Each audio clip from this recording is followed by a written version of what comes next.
By the mid-2000s, Ennis had grown openly frustrated with mainstream superhero comics, especially the moral purity and corporate polish surrounding characters like Superman, Batman, and the Avengers.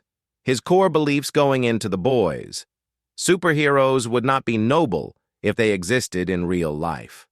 Fame, money, and power would corrupt them instantly.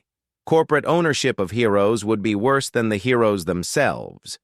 Rather than writing another deconstruction like Watchmen, Ennis wanted something angrier, louder, and deliberately offensive. A book that didn't just critique superheroes, but hated them. In Ennis's own words, paraphrased, "I wanted to write something that punched superheroes in the mouth." 2. Darick Robertson's role: making the absurd feel real. Darick Robertson was essential to grounding Ennis's excess. His visual philosophy: characters should look like real, flawed humans. Violence should feel uncomfortable, not cool. Superheroes should look corporate and manufactured, not divine. Robertson's art avoided exaggerated hero poses.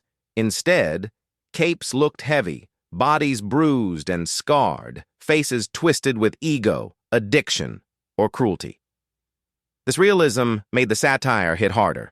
It looked close enough to reality to feel dangerous. 3. Original publisher: Wildstorm, DC Comics, takes the risk.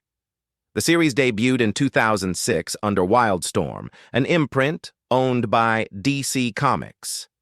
At the time, Wildstorm was known for creator-owned books, edgier material than DC's main line, giving creators unusual freedom. But The Boys immediately became a problem. Why DC panicked?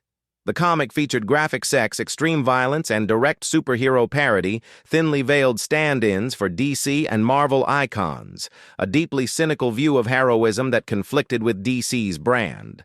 After only 6 issues, DC pulled the plug. 4. The near death and resurrection of The Boys. Most comics would have died there. Instead, Dynamite Entertainment stepped in. Dynamite was known for provocative material, anti-establishment titles, creator freedom above all else. They picked up the series, reprinted the original issues, allowed Ennis total creative control. This move saved The Boys and allowed it to fully become what Ennis intended: unfiltered and uncompromising.